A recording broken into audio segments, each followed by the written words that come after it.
right, so we'll go ahead and get going then. We're going to talk tonight about being a successful fourth official. I know some of you on this call do this all the time, so there's no worries there. But for many of you, you'll be entering a phase where you're having to do more fourth officials than you've done before. And so we want to make sure that we are giving you the best possible tools to do this as successfully as possible. So tonight, focus on being a fourth official. The agenda for this evening, we're going to break up how we talk about the fourth official work between administrative work and bench management. So we'll have sort of two phases of instruction. Tonight's going to be a little heavier on instructional material and less on video work, primarily because we have to go over a lot of concepts for being a fourth official that a lot of video work doesn't really get us. So we'll go over a little bit of instruction, and then there are about 17 clips that we'll watch, and we'll go through them a little bit more quickly because, again, it's more instructional in nature. And then we'll have some time at the end for questions. I'm going to pop off every once in a while and unmute people. So, Ian, I'm about to unmute you if you would mute yourself. Thank you.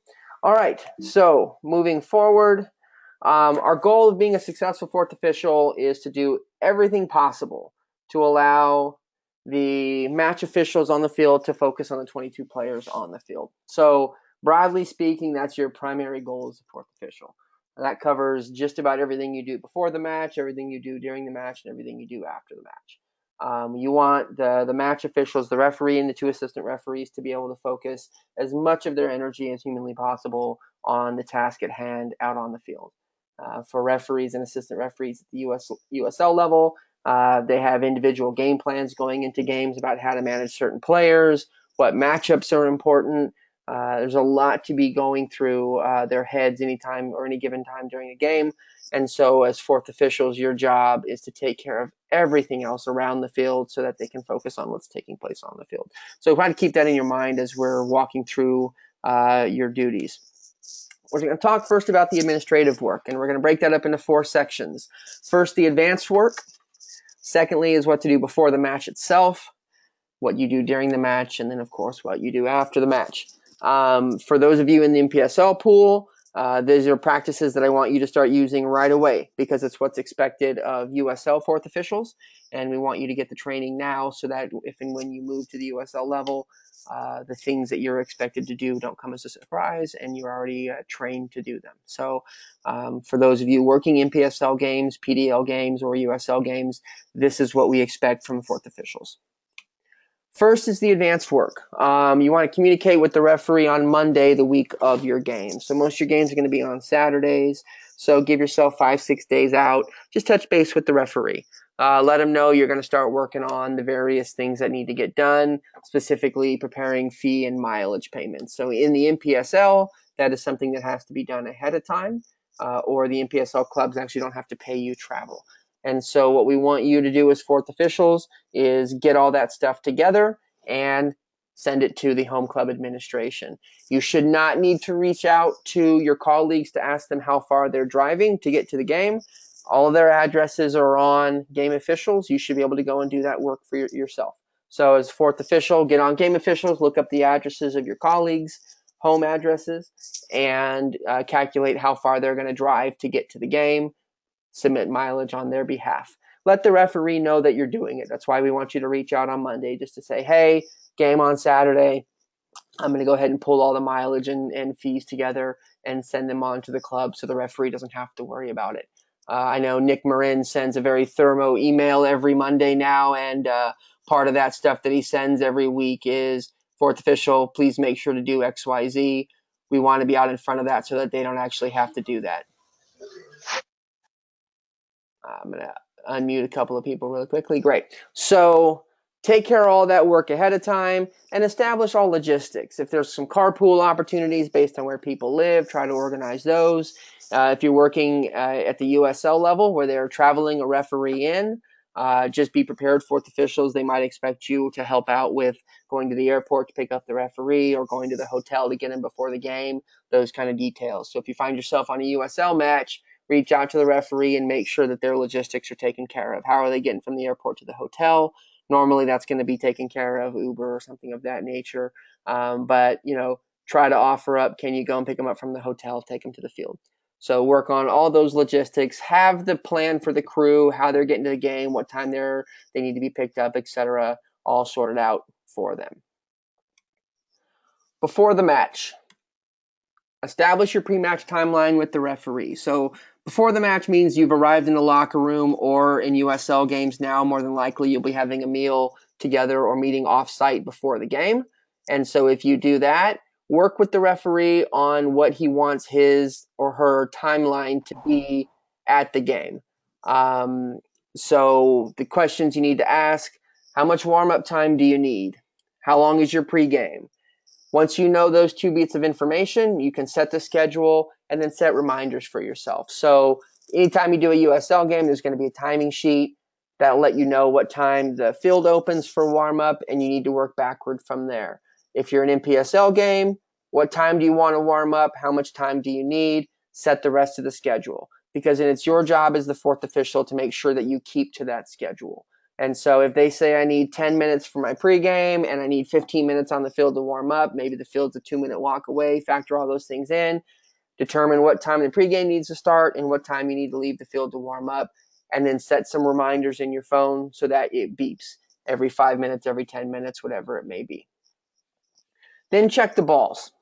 Before you do anything, work with the referee, get the schedule set, and then check the balls. Because oftentimes the teams want to warm up with those balls, and so you need to have them checked for pressure and ready to go so that a club administrator can come and take them and let the teams warm up with them. So the first things you do when you arrive in the locker room.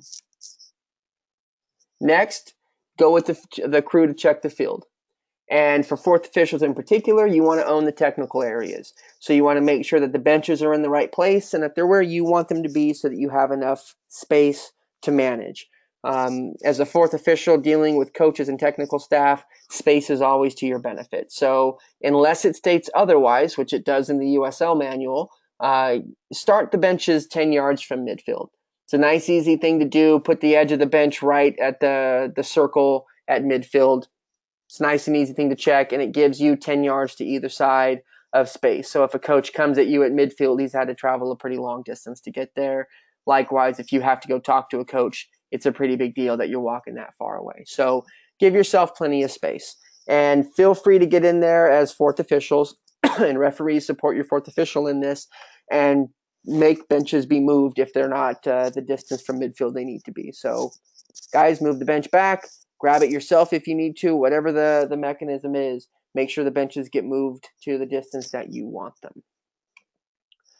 And then you're the person that needs to be responsible for following up on all of the on-field issues that need to be corrected. So if there are holes in nets, if there are holes on the field, if there are no corner flags, whatever you're reaching or you're finding out on the field, it becomes the responsibility of the fourth official to follow up and make sure that those things are taken care of.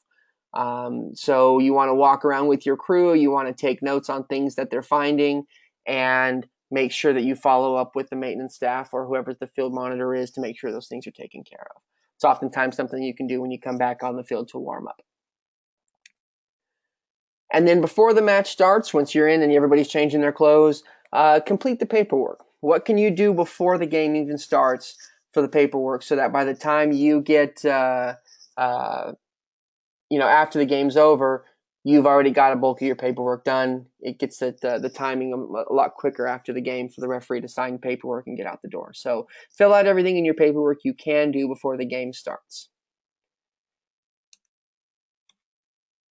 Keep your crew on schedule. So you've set that schedule, you've put some timers in your phone. Just remind them now every time.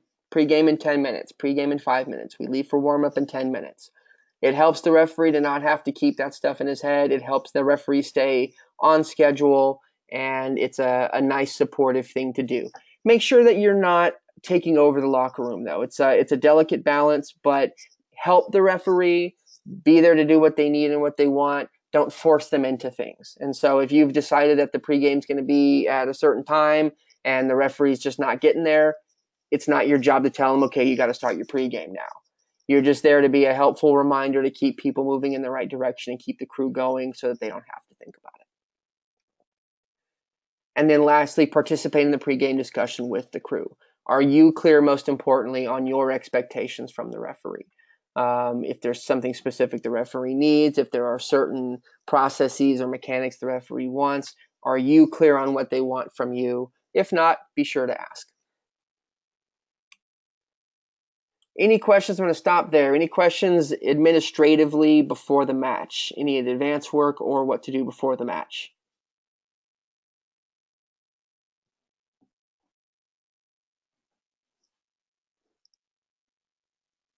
Okay.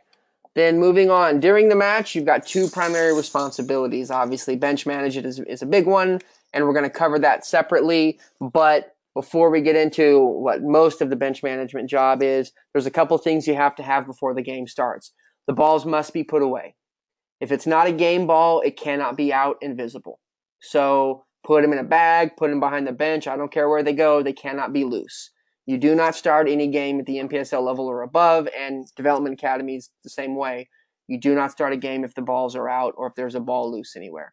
Make sure you get all the bibs on all the subs, and make sure you've handed sub passes to the assistant coaches on each team so that they have them before the game starts. Those three things you must do before the game even starts. Everything else bench management related we'll talk about on the back half of this. Recording, you must do everything. Record the sub in and out and the time, the goals, misconduct, and other miscellaneous things that happen. If there are key moments in the game, if there's a major head injury, things like that, write down those minutes, write down the players' numbers so that you can keep track and write a supplemental after the fact. And then obviously substitution management. So during the game, these are your three primary functions. After the match, just complete all the paperwork and do it immediately. Your role as the fourth official is to complete the entire match report and give it to the referee to review and sign. If you're unsure about anything, you should have either talked about it at halftime or you can confirm anything after the game that you need to fill out the report, but it's your job to do all of that paperwork. At the MLS level, fourth officials write the send-off reports as well and present them to the referee. I don't expect that here because we have a lot of different skill sets and various experience levels. So we don't want send-off reports being written by fourth officials, but everything else needs to be done. So complete all that paperwork, give it to the referee to sign. We covered the four administrative, big picture things need to be done. Any questions at this point?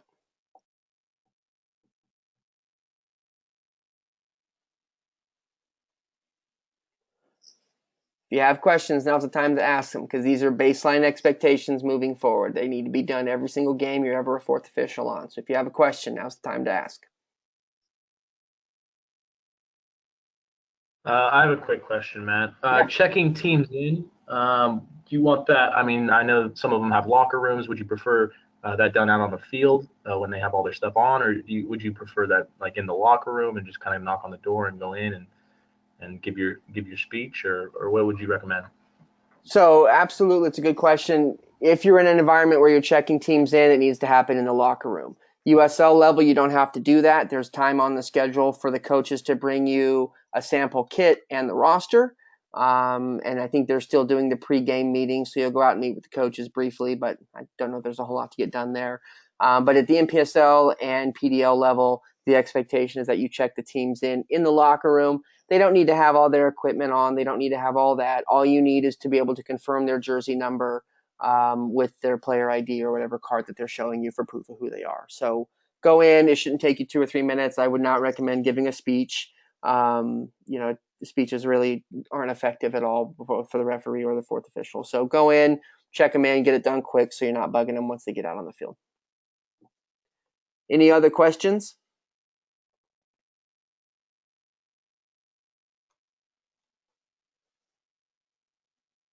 Okay. Now we're going to move into bench management. There's a couple aspects to this that we want to go through. First is you need to be prepared. Second, we'll look at identifying the behaviors that need to be addressed. And third, we'll talk about some tactics. So on the preparation side, first of all, do your research. Have a game plan. Do some relationship building. We'll talk about all these things in detail. So by research, call your fellow referees. If it's the USL level, watch a game or two if you're able to. But do whatever research you can on the teams that you're going to be refereeing and their technical areas. In the NPSL, you have a small pool of referees who are working these games, and you know who has worked each game because I'm sending you assignments on a weekly basis. So if you're not sure, if you don't know the teams that you're going to be refereeing this weekend, call somebody who had them last week. Later in the season, call people who are on the fourth official list and find out what was the Academica coach like? What was the Farolito coach like? What challenges are we going to have? If you haven't done that research, then you're showing up blind for a game and you're not going to be as effective as you could have been. Once you have all your research done, come up with a game plan. So if you know that one certain coach tends to wander well outside the technical area beyond what we're going to allow, what's going to be your game plan for how you deal with it? If you know a coach is verbally abusive, what's your game plan of dealing with it?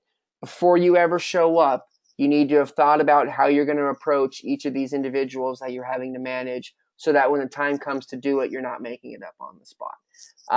Part of the game plan as well is practicing these things. So, me personally, when I know I've got a game coming up, when I'm in the shower, when I'm in the car, when I'm walking around, I'm role playing situations in my head that I might come across when I get into that game, knowing who the people are and knowing what their behaviors are. So when the time comes to actually have to take care of an issue, there's a good chance that I've already game played the situation in my head and I'm just repeating something I've already practiced. And if you've practiced it, you're going to be much better in delivery than you would have been otherwise.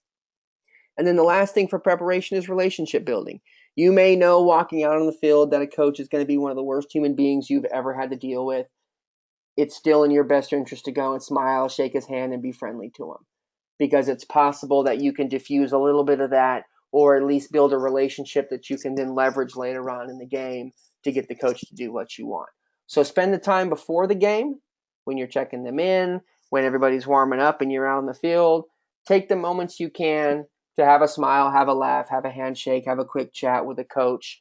Know a little bit about how their team is doing so you can ask them about some results they've been having. There's any number of things that you can plan to talk about with a coach so that you're able to do some of that relationship building.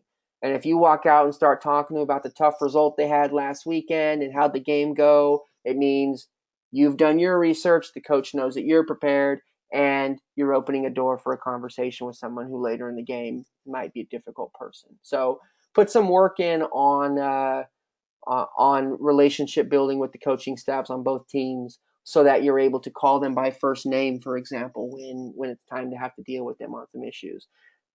It's always better if they know your name. It helps to personalize situations, and it's less likely that they're able to sort of otherize you if they know what your name is. So make sure you're on a first name basis with these people. It will help you later on for sure. Any questions on the preparation aspect? Hey, Matt, I just have a comment. Yeah. Yeah, so oftentimes that relationship building, especially at the NPSL and PDL level, can go well, but I've had experience as well. It's turned sideways in the sense that they start trying to blame the referees for that dodgy PK that they got when against them in the 90th minute, or their general thoughts about the officiating last week. Mm-hmm. And I would say 4 or 5 different times that comment has come up. So how would you go about combating that and turning that conversation into more of a positive one, as opposed to just even before the game's even started, heading down a negative road? Empathize with them. That's happened to me countless times. Oh, I'm really sorry to hear that. What happened? Oh, that's too bad. Yeah, I'm sorry to hear that. You don't have to give them any opinion. You don't have to justify any decision. You don't have to defend anybody. Just empathize with them. Oh, I'm really sorry that happened. Oh, that sucks. Yeah, that's rough. I'd be frustrated too if that had happened to me. You're not telling them you're right. You're not telling them anything. You're just telling them that you empathize. So that's the easiest way I've ever dealt with those situations when I've come across them pretty regularly. But it's a very good question. Okay, that makes sense. Thank you. Mm-hmm. Pardon me for getting out of full screen here. I'm just unmuting a few more people who joined us late. But yeah, that'll happen. If you open a door with a conversation, sometimes people are going to say something you don't like. No need to defend. All you're thinking about is how can you build a relationship with this person so that your game today goes well. And at the end of the day, if you need to empathize with somebody over a decision that somebody else made that was right or wrong, you have no idea about, then there you go. No problem. That's also why we don't put people back to back on games at certain teams, because if you were involved in the game last week that he's still frustrated about, we don't want you on the crew for that next week as well. Any other questions on the preparation stuff? All right.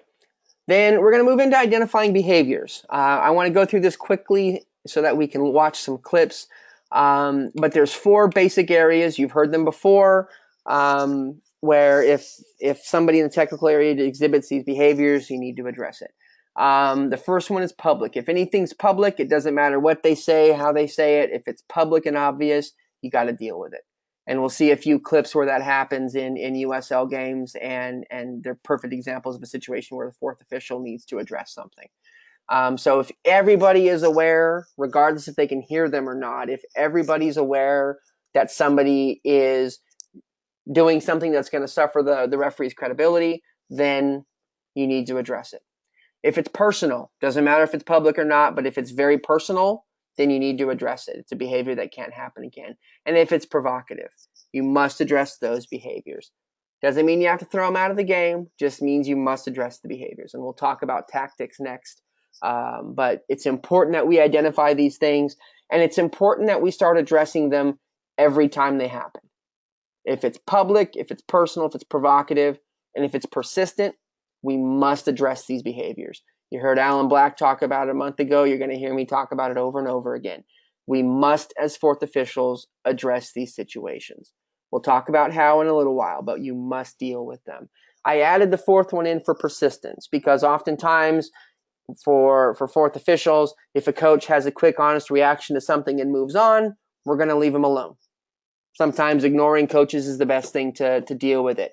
But if they start to react to every single decision that gets made by the referee, even if it's not public, personal, or provocative, but every time they're having a reaction, we need to then insert ourselves and address it.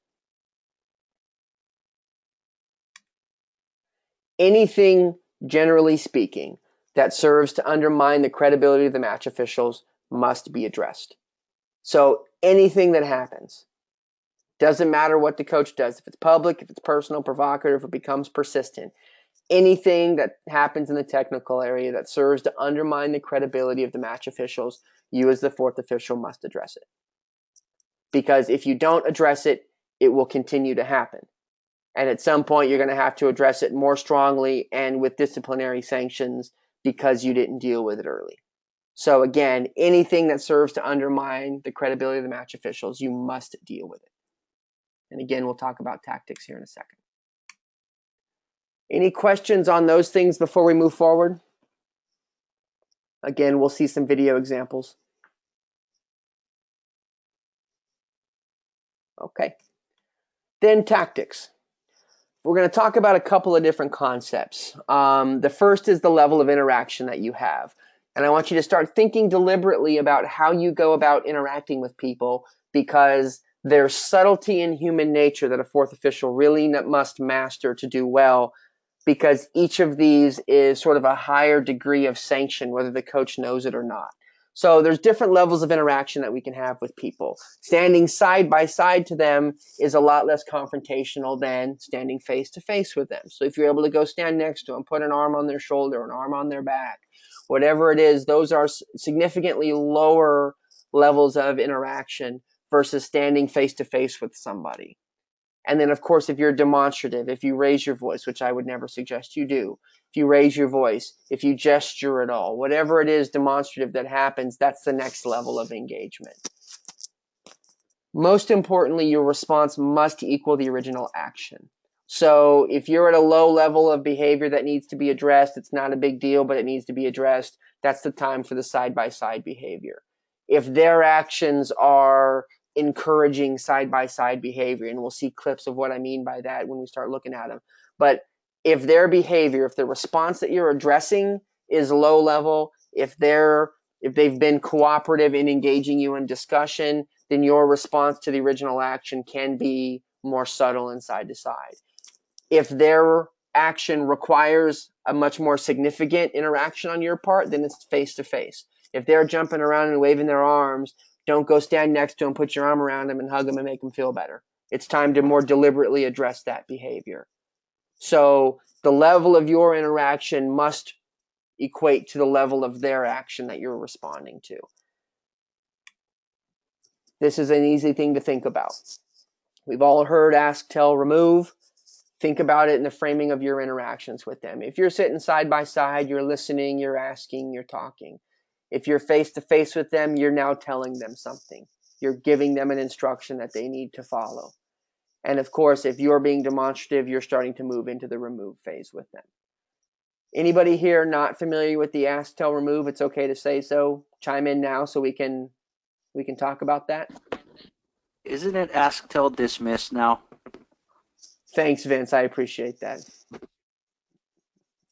Good old Vince Apple. Any other questions on ask, tell, remove / dismiss? Okay.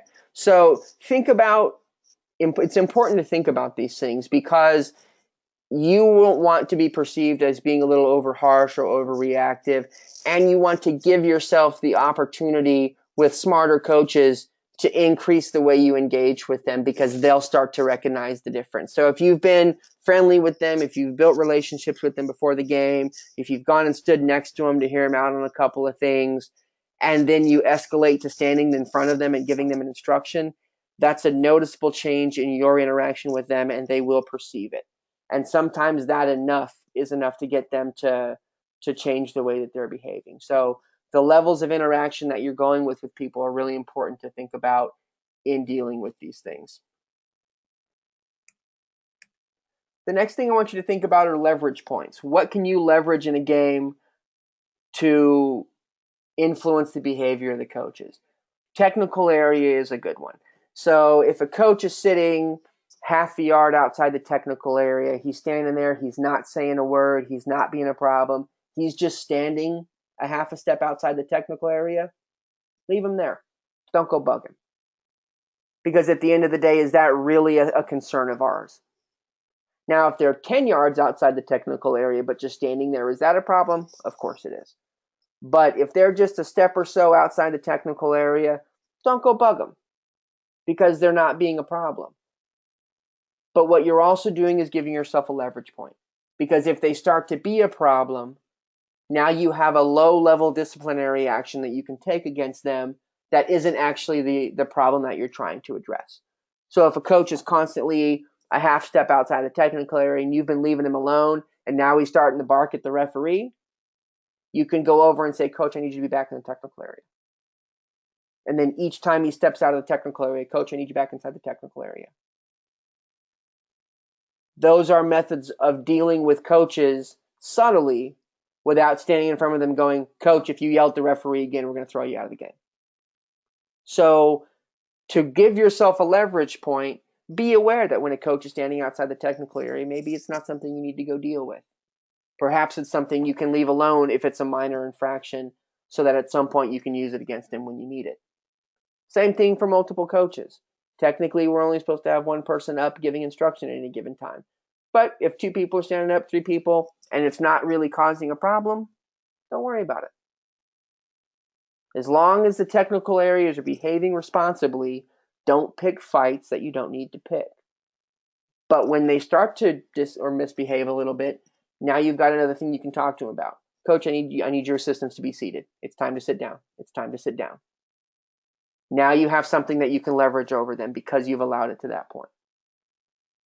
Ongoing discussion and conversation. If you've been friendly with them beforehand, if you've been chatty with them, if they have questions during the game and you're coming over and you're standing with them and they're standing by you to talk, that's all great.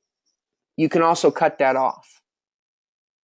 And that's a signal to them that perhaps their behavior isn't appropriate. Friendly versus unfriendly, ignoring them. If you've been really friendly before and now you're curt and short, these are all subtle signals to people that their behavior is starting to damage the relationship. And ignoring a coach is oftentimes a very, very strong way to send a message to them. And so if you've been really chatty with them and you've been discussing and you've been a great person for them to come to and their behavior is getting a little bit bad, you can start to ignore them. You can start to not let that be a thing that they get to do anymore. And they'll start to modify their behavior if they're smart because they realize that they're losing an ally. So leave yourself these leverage points when you're being a fourth official. Think about the things that you can leverage against coaches when it's time to try to modify their behavior. And again, we're not trying to play a game of catch 'em. We're not trying to be jerks. We're just trying to give ourselves more tools and more points of leverage before standing in front of a person and saying, if you say that again, we're going to kick you out of the game. Because you only get to say that once in the game. And so you want to save it to the end. And some of these things that we've used here, we talked about here, all stretch that time out a little bit so that the coach who's slowly becoming a problem can be addressed a little bit. Any questions on that, specifically the leverage points? I did have one question. Yeah. So there's been times where I've used the guy outside of the technical area. Sorry if I'm talking too loud. No, it's okay. And 9 times out of 10, the first thing they say is when I ask them to go back into the technical area or something, they look at the guy on the other side, on the other team, who's half a step outside, and they say, "Why don't you go bug him?" Mm-hmm. He's out the technical area too. So do you have any thought processes on like how to manage that per se? Because it ends up turning into, both teams are looking at each other and trying to point out what the other bench is doing wrong. Absolutely. So that's a very good question to ask. So there's 2 answers to that. Depending on how confident you are as the 4th official, my response to a coach who said that would be, well, right now I'm focused on your behavior because your behavior is distracting. His isn't. And you can draw the fact that that coach is being very well behaved as a comparison to the issues that you're starting to address with this coach. So if somebody says, well, he's not standing there, I said, yeah, but you know what? I'm worried about your behavior right now because you're causing the distraction at this moment. I'll worry about him later. And now you've turned something back against him. Later on, a couple minutes later, slide over to the other coach, and this is another relationship building point, and say, hey, I need you to do me a favor. I don't really want to focus on technical areas, but that guy over there is being a jerk. And so I had to keep him in. I need to ask you to do the same. Can you help me out there? And now you're asking him for a favor, which is always a good thing. So asking for favors, things like that, when you don't have a problem coach, but you need him to do something you need to do, is a great way to build your relationship. So again, coach is being a problem. Yeah, I'm not worried about him right now. Your behavior is the problem. And then figure out how to subtly get that parity between technical areas when you need to. Awesome, thanks. Mm-hmm. Any other questions or thoughts at this point? What if both coaches are combative? What was that? Repeat that. What if both coaches are combative? So you may have had a relationship with both of them, but they're both upset for whatever reason. And so they kind of tag team or try to tag team and kind of feed off of each other. What you said earlier can help, but if they're both kind of trying to work against you, how would you prevent it from getting out of hand? Absolutely. That's a very good question. If, all these things are assuming relationships, and it's really important as referees, both on the field and as 4th officials, to respond to the dynamic that you're in at any given moment. So if you've got a good relationship with one coach and you don't have a good relationship with the other one, you can use that against the other one. If they're both being jerks, then it's time to just be really strict with both of them. Just simplify it. Okay, great. If you're being a jerk, that means you don't get to be out of the technical area. You don't get to have multiple coaches. You don't get to say a word. I'm going to be, on top of you every time you do something inappropriate. And that's just the way your dynamic has shifted. So if both coaches are being problems, then you just deal with both coaches like they're problems. And you start to hold them to the expectations that you have. And you change the nature of your discussion. So, we've got up here still on the screen, friendly versus unfriendly, ignoring, ongoing discussions and conversation. If coaches are being combative, they lose all of that because they're not being friendly anymore. They're being combative. And so now they've changed the nature of their relationship with you, and it's time for you to change the nature of your relationship with them. So oftentimes as 4th officials, we're very reflective of the coaches. If they're being friendly to us, we're going to be friendly to them. When they're not being friendly to us, we're not going to be friendly to them. And I'll show you, there's 2 clips that I chose that from the same 4th official in the same game that really demonstrate that really well. So we'll call that out when we look at them. But at the end of the day, you are oftentimes going to reflect them. If they're being nice and friendly, you get to do the same. If they're not, then you don't either. And the worst thing you can do is try to be subtle and nice and ha-ha and laugh when they're screaming their head off at you. Does that make sense? Yes, it does. Thank you. Great. Any other questions on this before we move on? And Matt, a quick question about the ask, tell, and dismiss. Yeah. Yeah, just going back on that, I just want clarification. So at the end of the day, it's really the referee that dismisses their coach out of the bench area or out of the game. But according, along with this method, it's really the fourth official that conveys that message to the coaches. So when we're asking, telling them, and then getting to the last part where we're pretty much almost threatening, saying you need to watch your behavior, else we're going to now dismiss you from the game. Is there a point where the referee comes, when we escalate to the referee and they get involved, where they need to give a warning from the referee's end, and then if there's another instance, that's when we dismiss them? Or is it straight right when it comes from the fourth official, is it dismissive right away, right off the word of the fourth official? That is going to depend on the referee, and it's going to depend on the situation. And so if you're a fourth official, that's something you're going to want to clarify with the referee if they don't clarify it for you. When I am the referee, I very clearly say, I do not want my first interaction with a coach to be me removing him from the game, if at all possible. Now, sometimes if they kick a water ball, or if they throw something out on the field protesting, a first decision, and you're skipping the ask and the tell, and you're just going to remove, then there's nothing you can do about that. But I'm very cognizant, because I've done enough work as a fourth official to know that at the end of the day, you don't have the leverage. And so my instruction is always, don't deal with a pile of crap for an entire game because you don't want to bug me with it. As soon as you don't feel like you're being effective as a fourth official, call the referee over. Let the referee know what's going on, and then let the referee do the tell. Because you're right, at the end of the day, the referee is the only one that has the leverage. And your experience as the fourth official is going to come into play. If a referee has a very experienced fourth, then they're going to expect them to be able to handle it and let them know when the coach needs to go away, or when the referee needs to come involved as a behavior changing force. If it's a less experienced fourth official, then the referee is going to want to be more engaged early on in the process. So at the end of the day, the advice for any fourth official is do what you can to be effective. And once your tools are no longer effective, it's time to involve the referee.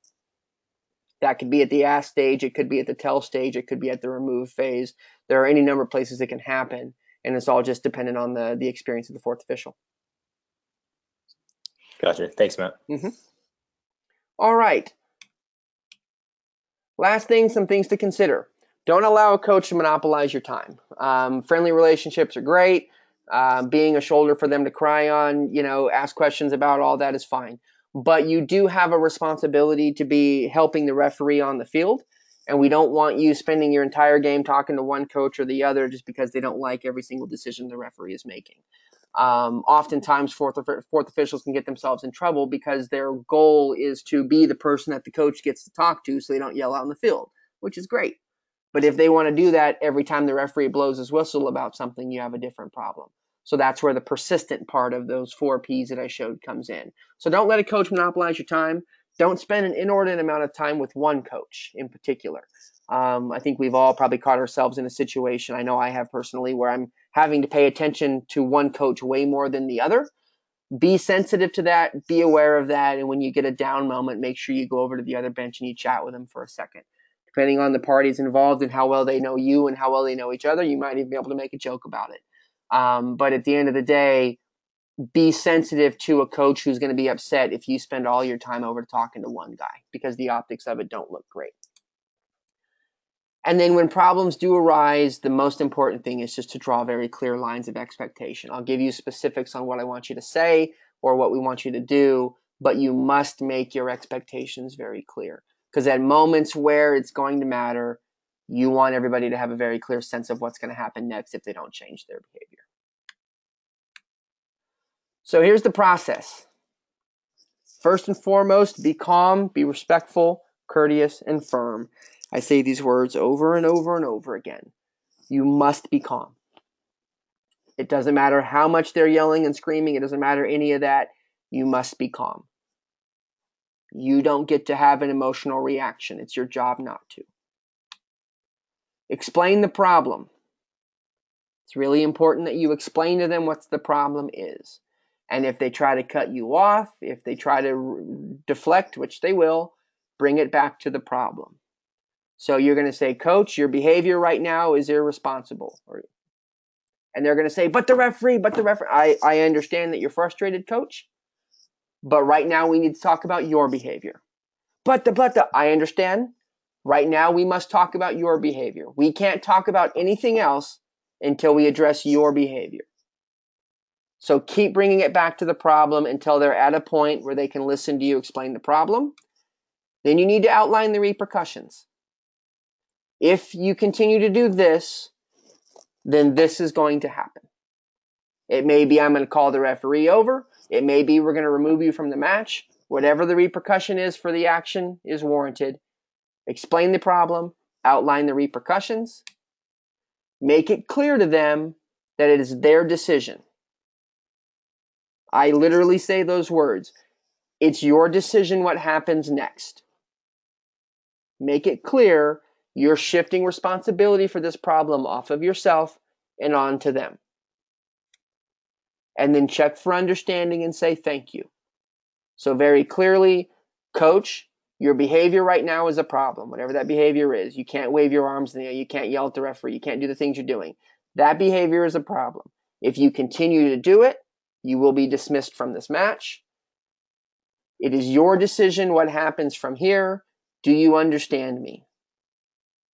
And you must wait until you get some sort of acknowledgement that they understand what you're saying. Stand there and look at them until they say yes. Do you understand me? Repeat yourself if need be. But you must get them to acknowledge you. Then say thank you and walk away. And remember that all of this must be done calmly, respectfully, and courteous. Because we want you as fourth officials to be unimpeachable when it comes time to remove the coach from the game. Does anybody have a question about that?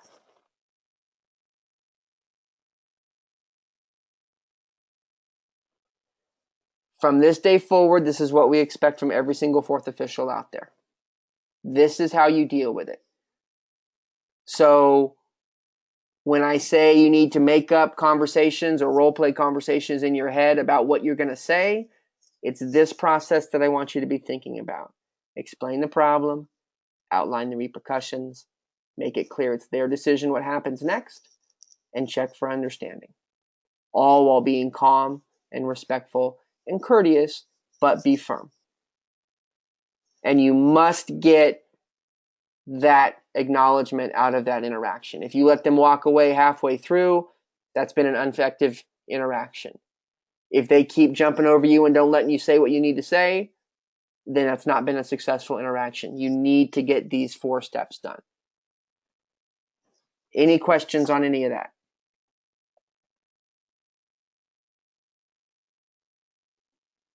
Okay.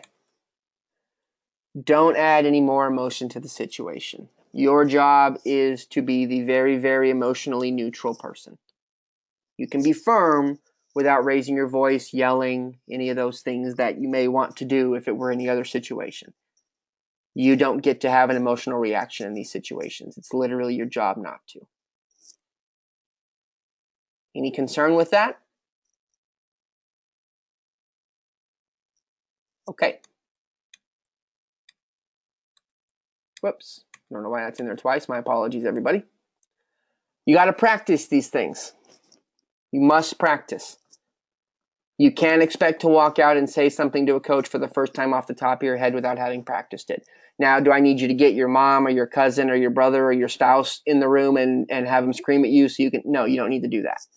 You just need to work it out in your head, have phrases, have sentences you've constructed already and that you've practiced so that when the time comes and you're under pressure, you can communicate these things effectively without stumbling. Practice. So we've talked about preparation, we've talked about how to identify the behaviors, and we've talked about the tactics. Any questions on any of this before we watch some video clips?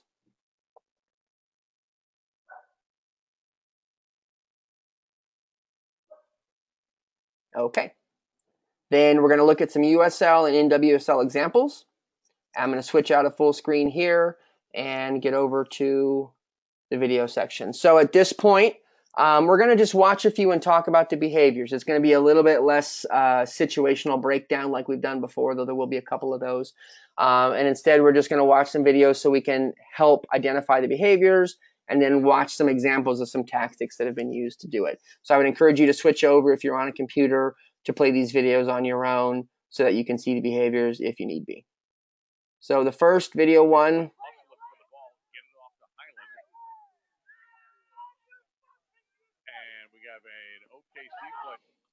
So normally I would mute videos, but oftentimes with bench behavior, it's audio that we need to have. So we're going to listen again. There's a challenge here in front of the technical area, and listen to the coach's response.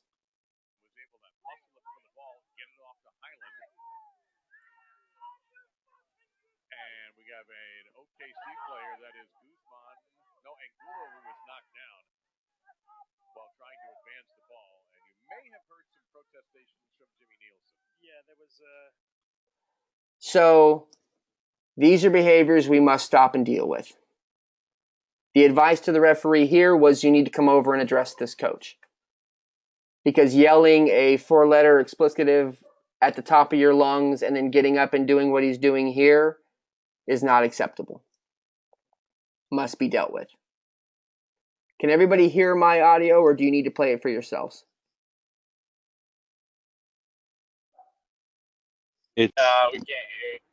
Yeah. Cannot hear? All right, I'm going to try one more time here. Let me know if you can hear it now. was able to muscle him for the ball and get it off to Highland. Much better.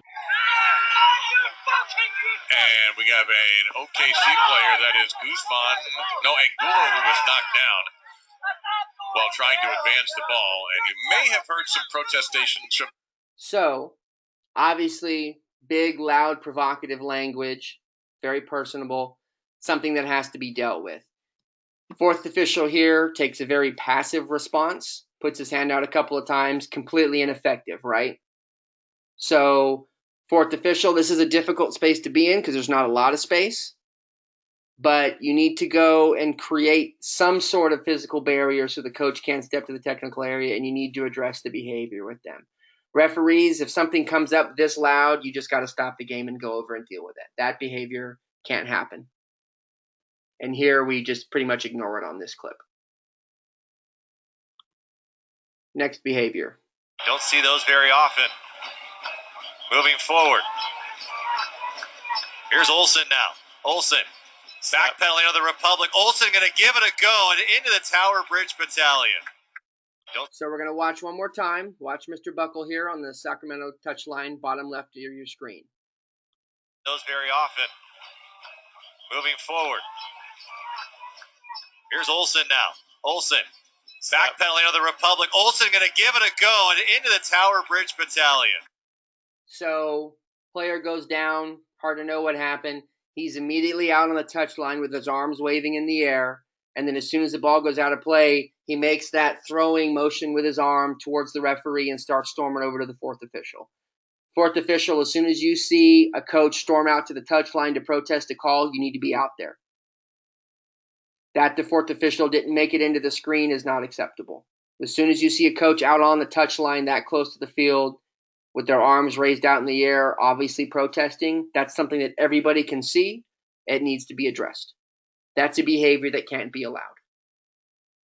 Because if that is allowed, then the other bench starts to do it, and now you've got coaches jumping up off the technical area and waving their arms in the round, and it's okay.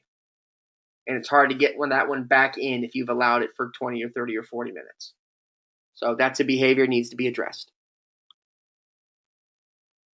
Out of range, try to pull the ball back, but once again, I like the fact they're keeping the ball out of the back. I like the fact they're creating chances going forward, and they're finding the two forwards, which are Angulo and once again Valesky.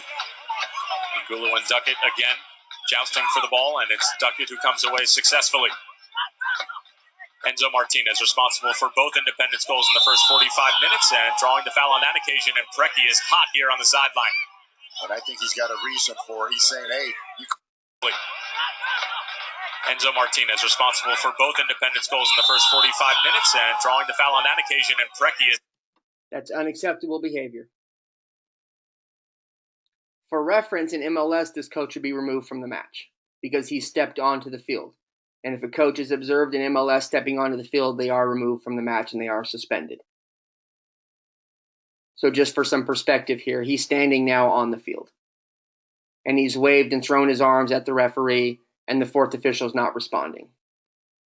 So as soon as that coach starts to move, the fourth official needs to be moving down the line to get him back, and there needs to be a pretty strict message delivered to this coach that these kind of behaviors can't happen again. It's unacceptable. Hey, Matt, I have a quick question. Yeah, go ahead. So with the last two clips, as far as like the behavior of the coach, what is the movement expectation of the fourth official? That we quickly walk over, that we jog over? Is there any directive regarding that? I would not ever jog or run to a coach for disciplinary action. If you're jogging or running, it's because a play has happened that your presence is needed to address. The clip we're about to see, I would have encouraged the referee to move at all, but move quickly. If you're going to deal with a coach, a brisk walk. In both of those clips where the coach obviously runs to the line and obviously yells and throws their arms in the air, you're not going to prevent that kind of behavior, but you need to be over there strongly and aggressively to deal with it so that they know they can't do it again. Does that answer your question? Okay, yeah. I was just wondering because the first clip, the coach is kind of, I think, on the opposite side of the bench area. Mm-hmm. So if we're going to be dealing with it, the expectation is walk briskly, and Absolutely. the incident has already happened, and you're there to address it. And right? that is where knowing the coaches, doing some of that relationship building stuff before the game can be helpful. Because here, which it's hard with Paul Buckle because he doesn't get to know anybody. But if you've got a coach that you know by his name and you spend a little bit of time chatting with, now when he goes to do that, you don't need to run over there. You can walk quickly, but you can be saying, Paul, back up. Hey, come on, stop it, back up. You can be sort of, not yelling at him, but raising your voice to get his attention while you're moving over there, so that hopefully you're preventing whatever's going to come next. So knowing them by the first name so that you can reach out to them when you need to. In this environment, with the last clip in particular, you would have needed to be calling out to them as you're walking over to try to prevent. Okay. All right. Thanks. Mm-hmm. So the next one, we're going to see a different kind of play where we want the fourth official to be involved a little bit quicker.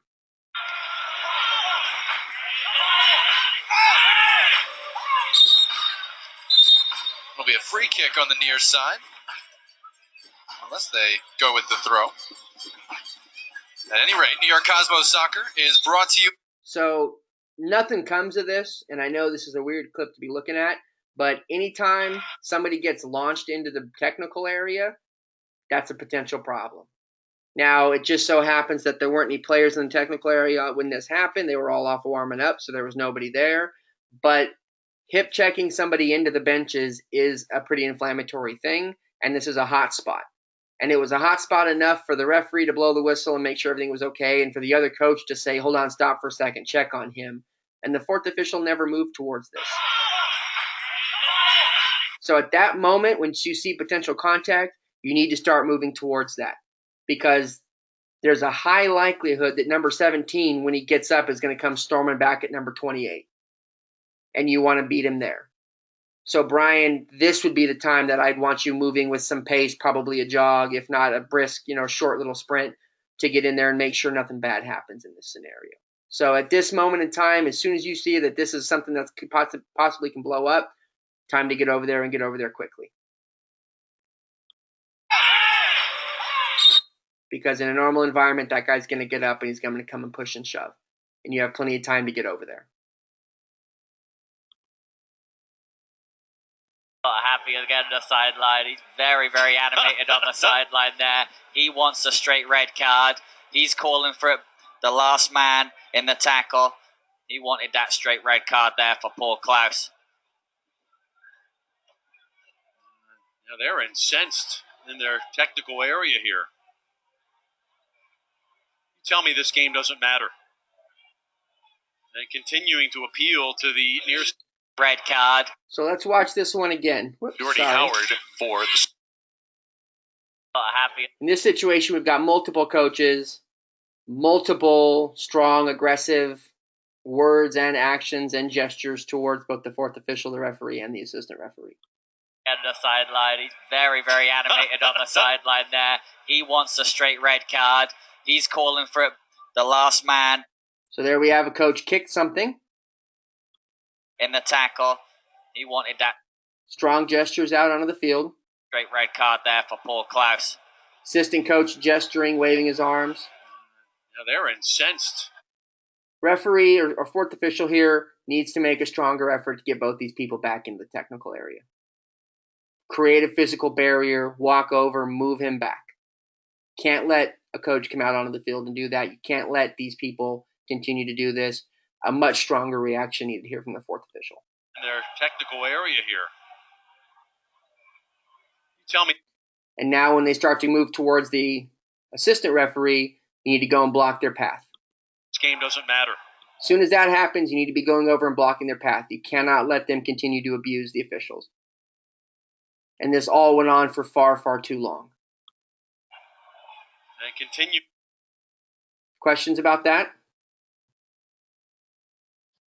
Yeah, Matt, I have a question about that. Just looking at the coaches and like all the coaches on that side,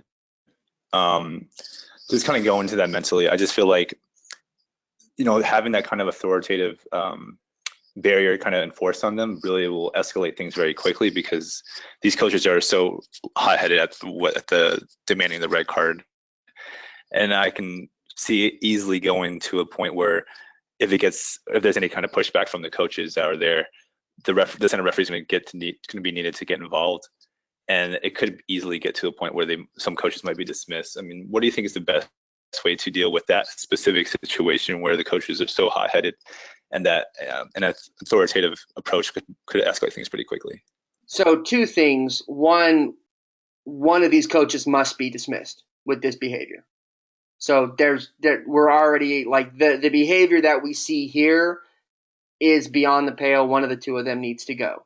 Personally, I'm of the opinion both of them should go, because one of them was on the field and they were both pretty inappropriate. But you'll see here in a clip in a few minutes that the assistant coach was dismissed in this situation. And so you're already seeing behavior for which an assistant coach at least is going to be dismissed from this game. And so you'll remember a little bit ago when I said that your behavior needs to sort of be a mirror of their behavior. You need to be responsive to the kind of behavior that they're giving. And so in a moment where they're that out of control, you need to be that much stronger in insisting that they stop. So this would be you're already past the moment of you're going to remove somebody, and so now you need to be much more demonstrative. You need to be pointing back at the bench. You need to be big arms, side to side. This cannot happen.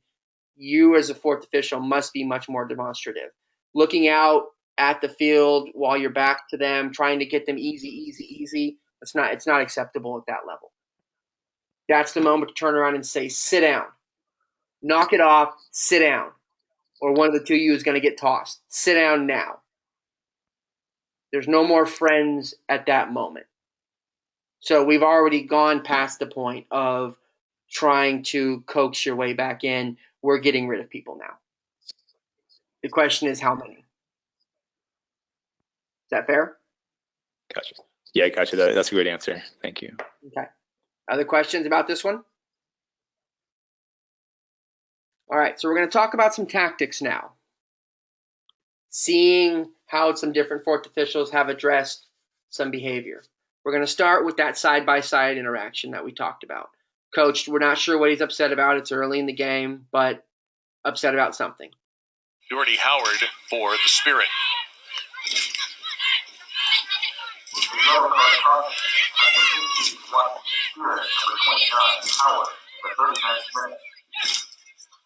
Well, tried to get cute with Labonte there, just did not quite play out.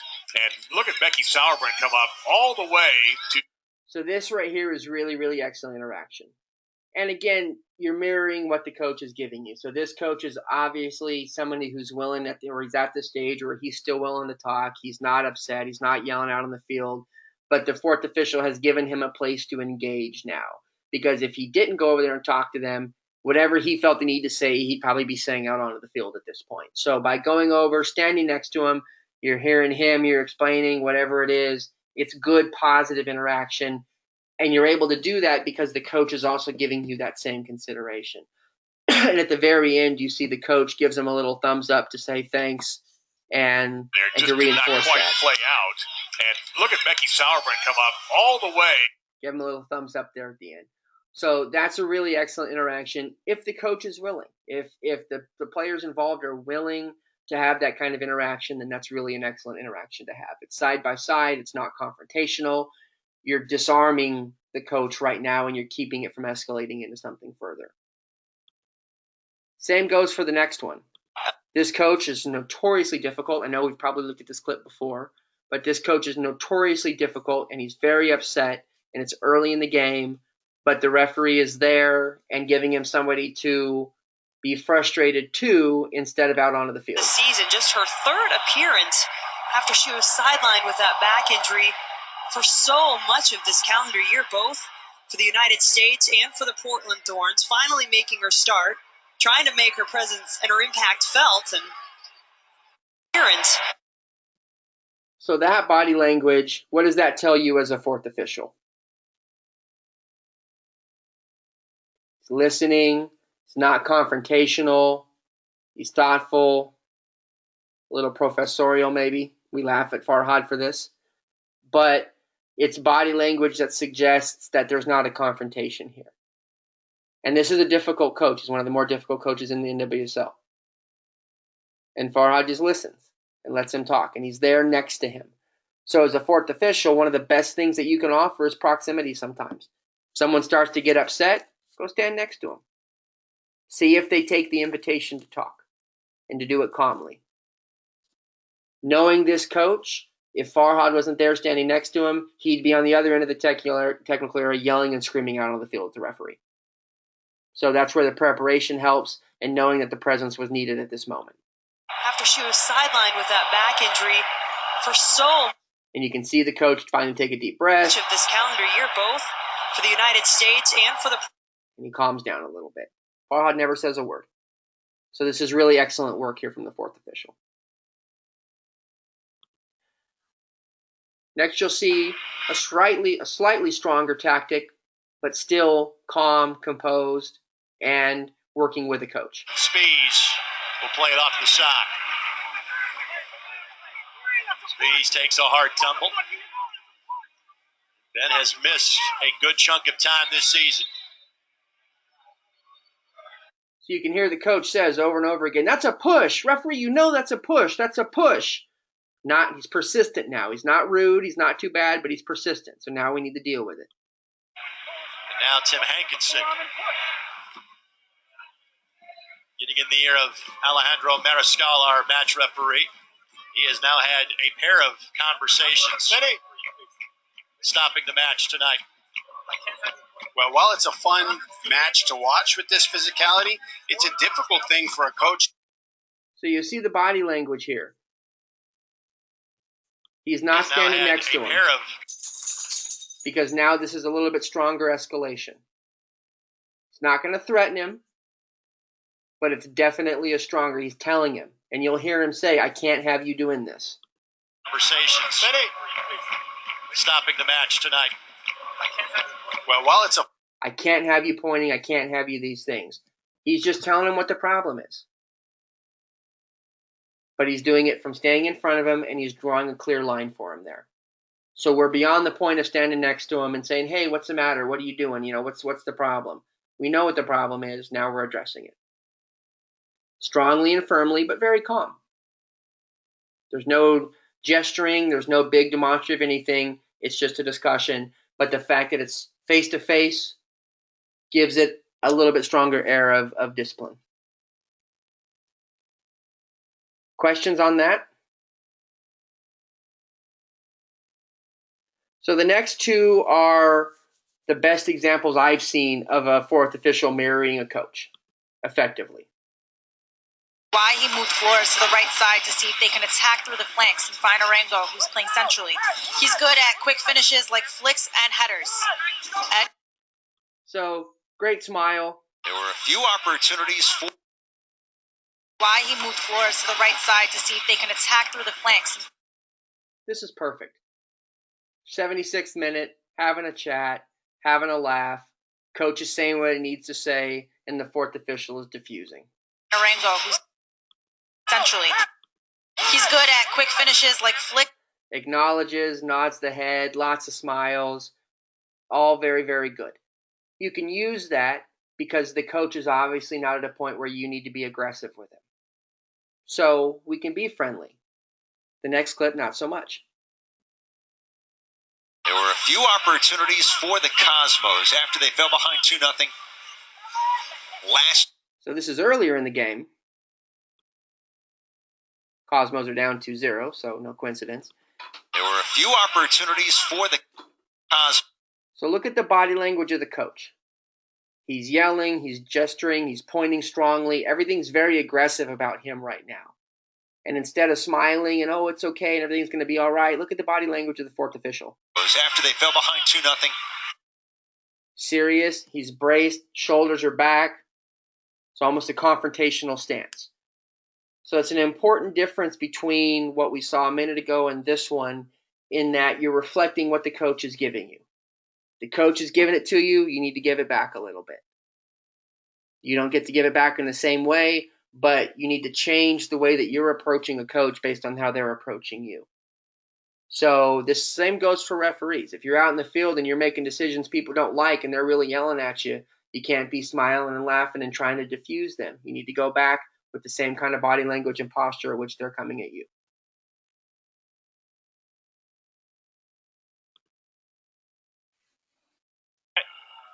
Another example with Pregame. They always have a chance to be in the game. But when your defense collapses and leaves you open like that, unfortunately. So the first part of this interaction is good. Prege's a really difficult coach. He walks over, he stands chest to chest, face to face, tells him you're not going to do this anymore, or XYZ, and leaves Prege without really the ability to say much. So that's well executed. They always have a chance to. Hands down, the no more gesture, draws a line, can't happen anymore. Your defense collapses and leaves. Prege doesn't really know what to say because he's made it very clear he can't say much. The thing we have to be careful about with referees, as referees, is watch what happens when he leaves. Like that, unfortunately, Louisville City. He's okay, but now watch. Capitalized on the chance. And that wasn't a replay that they were taking. Immediately turns and calls the fourth official a fucking piece of shit. And then before the camera goes off, starts to say something again. Defensively, they always so have as referees, a chance to be in. The check for understanding is important, but you need to back away and make sure that the coach is going to go sit down and disengage before you walk away from that situation. Because he turns his back and he doesn't pay attention anymore, and then he lets his fourth official get hit on 2 or 3 more times. But when your defense collapses and leaves you open like that, unfortunately, Louisville City capitalized on the chance. And that wasn't a replay that they were taking. So you got to be sensitive there. Deal with the situation. It was dealt with well. But when you turn to walk away, if the coach says something else and keeps going, it's time to turn around and dismiss them because you've made your expectations clear and they haven't followed it. So keep your sensitivity up when you go over to deal with coaches. Because oftentimes where coaches get themselves in trouble is you go over and you say something, and when you turn around, they try to get the last word in. And that's when you get them. We're going to watch a longer clip here. I'm just going to let this one play. I know we've analyzed it before, but it's a really excellent example of a fourth official and an AR of diffusing a situation. Diop will let it skirt through. We do have an injured player out on the far side of the field, and it does look like it's a Jaime Villarreal. It is Jaime Villarreal holding his right calf, and the crowd is booing vigorously as the staff comes up to take a look at him. And now Paul Buckle and Curtin Alpha are getting into it on the sideline. They're talking here. They're yelling at each other. Curtin Alpha was up in arms as the ball was, as Lassiter was taken in and got a turnover. He jumped off the bench. The fourth official grabbed him.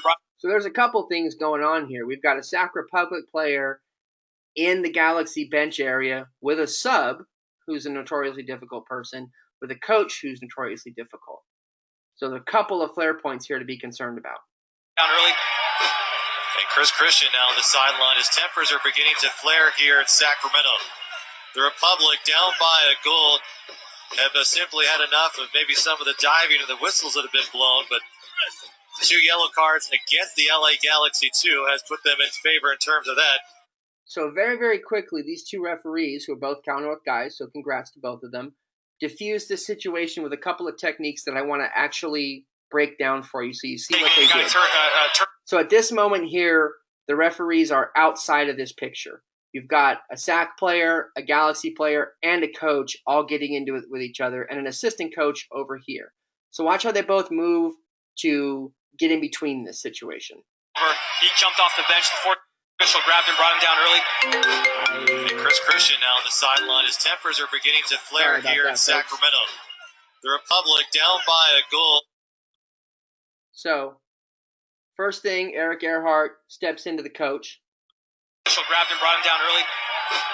And Chris Christian now on the sideline. His tempers are beginning to flare. Goes to the coach.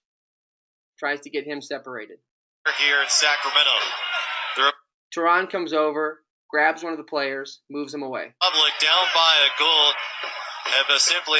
Important tactic here. Oftentimes, just putting your body between two people is enough to stop a situation from advancing any further.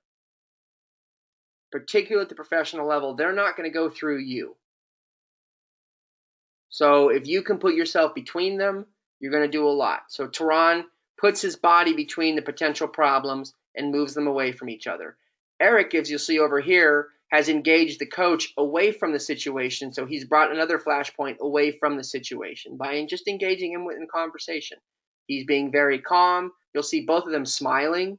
They're not trying to escalate. They're not doing anything with any emotion. They're just trying to dissolve the situation here. Enough of maybe some of the diving of the whip. Eric's got his hand on his sort of on his side or on his back of the guy. Tehran's moving this other coach back now. Blown, but 2 yellow cards against. And immediately we have two bodies between the potential problems. And this problem just goes away. LA Galaxy, too, has put them in favor in terms of that. But here we go. So that's really, really excellent work from two people to quickly diffuse a situation. So ARs, in particular AR1, if you find yourself in the middle of that, be helpful. Play was stopped here. There was nothing on the field that needed to be watched. And these two worked really well together to diffuse the situation. And then we're not going to continue playing the clip, but Tehran actually goes over to the Sacramento side and ushers them back, tells them everything's all right. All with a smile on his face, all very calm. Really, really excellent work here. Be held at the Orlando City Stadium on Saturday, October 14th, and will be broadcast live right here on Lifetime with a kickoff time to be announced a little bit later. For more information, log on to nwslchampionship.com. Hope you can join us down in Orlando for that match. And if the playoffs are anything like they were last year, you're in for a treat if you show. So this is an interaction that just can't happen. Watch closely. Fourth official goes over to talk to the coach. Coach waves him off. Playoffs are in his face. Like they were last. Tries to talk to him, and he puts his hand on his chest and actually pushes him away. You're in for a treat and walks away. if you show up. This kind of interaction just simply cannot happen on a couple of places. Number one, you can't let a coach just obviously dismiss you that way, because now you have no recourse for the rest of the game. At this point, you're only 36 minutes in, and he's already shooing you away and waving his hand in your face. You cannot ever leave an interaction with a coach like this. You just simply can't. Second question is, did you ever need to do it to begin with? He's upset Time to be announced a little about a ball that he thought went out of play. Later. For more information, log on to nwslchampionship.com. Puts his hand up. Says, hey, are you kidding? That's terrible. You can join us down in Orlando for that match. And has moved on at this point. Is that worth a fourth official going over and addressing? Maybe, maybe not. We don't see what else he did off camera, but unless he was big, loud, public, provocative, all those things, That's not worth going over and talking to him about. He's going to move on. And instead, you're going to follow him over there and you're going to encourage this opportunity for him to be completely dismissive of you. But if you choose to go over and deal with this, and this is what happens, you cannot allow that to happen. So in this case, walk around and stand in front of him. He's going to go and walk away and sit in the technical area. Go and stand in the line of the technical area. Do not go in it and address him from that point. But you absolutely cannot let this interaction end this way. Because for the rest of the game, now you're going to be completely dismissed by this coach. You literally cannot have an effective conversation with this coach anymore once he's waved his hand in your face and pushed you in the chest. You have to be very careful here because he's put his hands on you, so there's some potential recourse that you have. But have you put yourself into his space where he can touch you and he's asking you to get away? So these are all things you have to be sensitive to when reading a personality and reading a coach and choosing how you interact with them.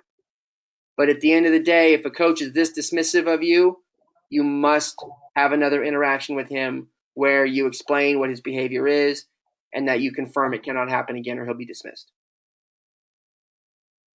If you do ignore, or not ignore, but like allow him to walk away without addressing him, and he brings it up later on for, say, an actual serious like misconduct, for instance, or something, would you say to just address the problem at hand that was actually a problem?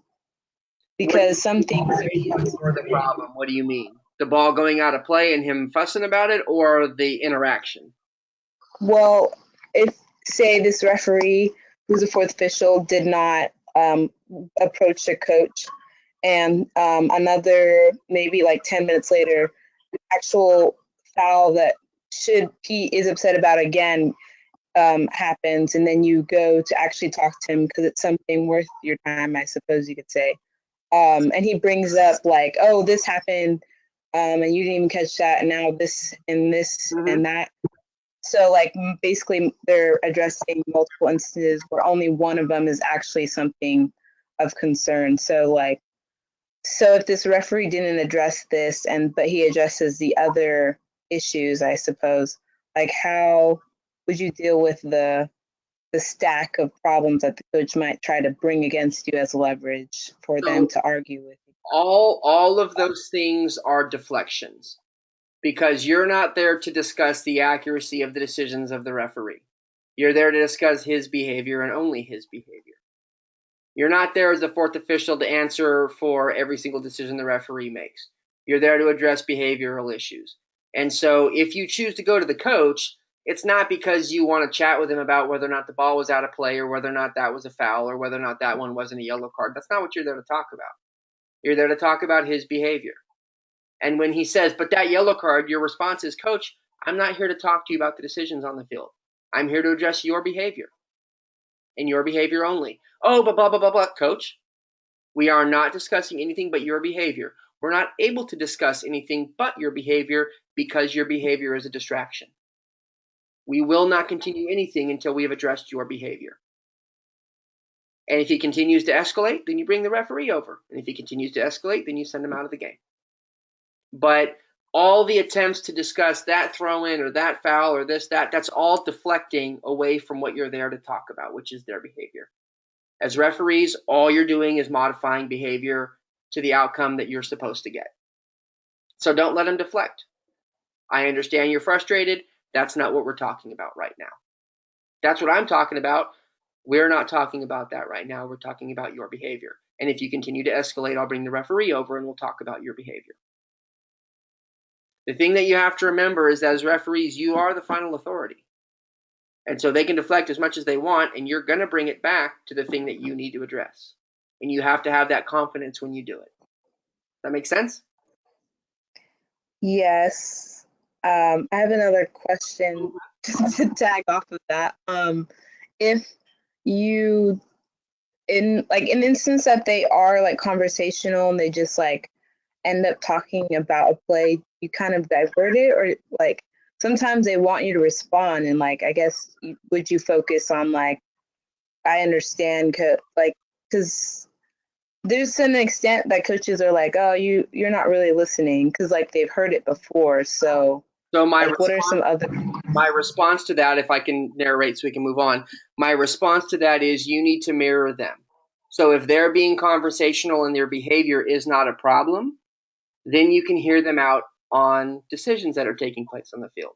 Because if they're behaving responsibly but they're upset about a couple of decisions, then you can listen and you can be the person that's listening to their frustration. That's okay as long as their behavior is okay. But once their behavior is a distraction, now we stop talking about decisions. You stop being their friend. You stop being the person that they get to have a shoulder to fuss on, and you start being the school teacher who's going to address their disciplinary problem. So you need to mirror their behavior and how you address them. Does that make sense? Yeah. So if they're behaving responsibly, sure, listen to it. Oh, yeah, this is what I saw. I'm not sure. I can see why you'd be frustrated. Move on. But if their behavior requires addressing, then we don't do anything but address their behavior. All right. Thank you. All right. Any other questions on this one? All right. Then I'm going to play a doozy for us. This will be the last one we look at. We'll skip the Let's not let those chances get in the box. Amandine Henry. Cut down by Fishlock, who may have handled the ball accidentally. The referee, Christina Uncle, had a good view, let them play. Near the fans didn't appreciate that one. It's a good defensive effort, though, by Fishlock. Amandine Henry into the short list for the FIFA Women's World Player of the Year each of the last 2 years, as Mark Parsons gives an earful to the fourth official, Levi Rippey. Mark's wanting a handball there.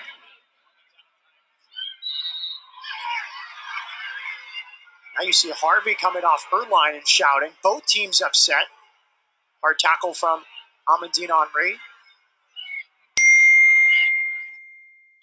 So 2-1, Seattle, Portland, first half. Not an easy game, obviously.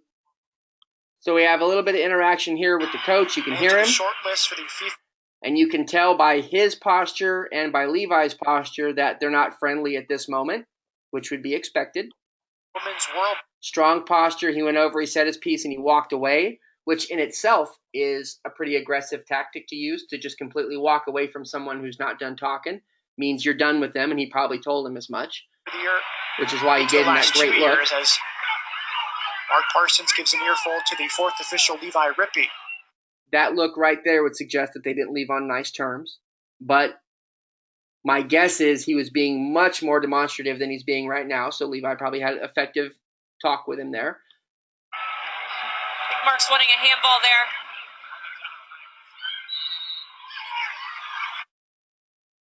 That is unacceptable. Coach on the field with that kind of posture, with that kind of addressing, just not acceptable.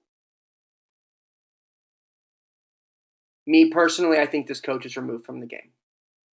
And if you have a coach do something like this in an NPSL game, please remove them from the game. It's not acceptable. At bare minimum, the fourth official needs to be over here having a very strongly worded conversation, if not the referee stopping the game and coming over here and threatening this coach with dismissal.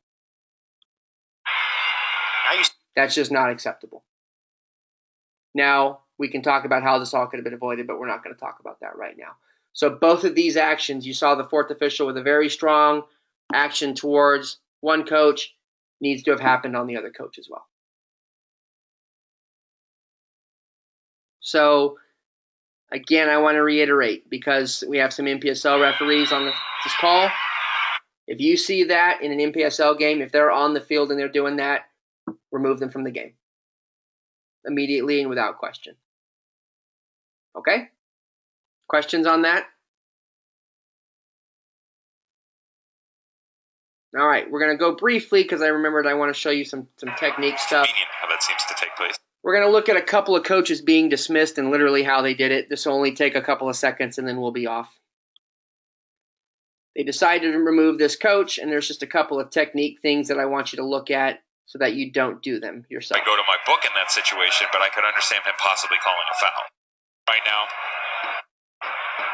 So the AR has called it's called the referee over. If you watch this clip on your own, you'll see that the fourth official never engages in this discussion. It's all between the assistant referee and the coach. That's unacceptable as a fourth official. Now watch the AR here as the referee approaches. Well, looks like the head referee's going to. He's about 7 or 8 yards away, and he points over his shoulder at the coach, and my guess says he needs to go away because the referee then walks over and dismisses him.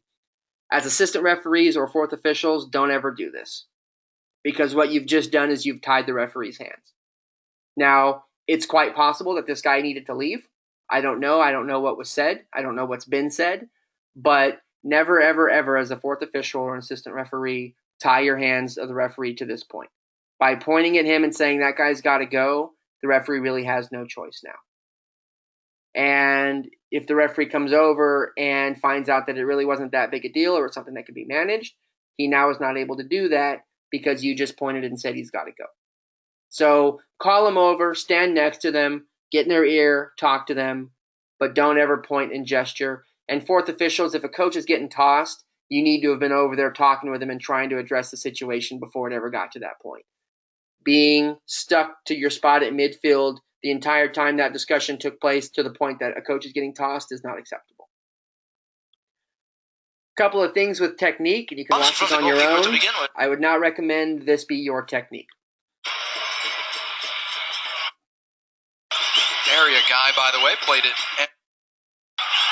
Obviously, something continues. The referee doesn't like it, and here's what we get.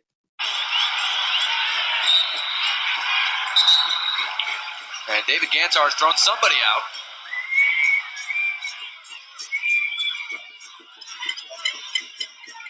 Velez is the one. Don't toss people from the center of the field. Because here you'll see the coaches don't know who he's tossing. Doing the arguing.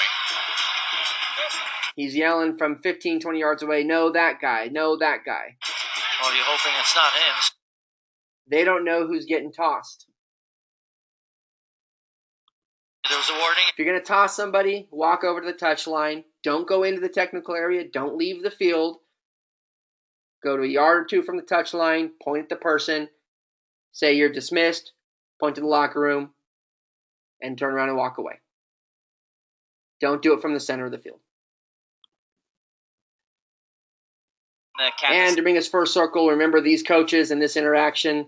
Here's the assistant coach getting tossed. Game where Sethanovic got a red for a similar type of challenge here the other night. Far too passive, and you leave your fourth official behind to take the brunt from 4 coaches now. Needs to be much more deliberate. The Kansas City game. It needs to be much more deliberate, much more emphatic. Get close, point at the coach, point at the locker room, tell him he's dismissed, and stand there with your fourth official so that he doesn't get surrounded. Where Sethanovic got a red for a similar type of challenge here the other night against Dallas. And important to note, when you write your send-off report, everything that this guy says on his way to the locker room needs to be included in the report. Oh, it looks like the assistant coach has been given a red card. Looks like the assistant coach, Dobson, has been given a red card, and he's going to have a new... Because he's still going. So everything that he says on his way out needs to be included in the report. All right, those are all of our videos for this evening. I hope this has been clarifying for some who are fourth officials. Any questions?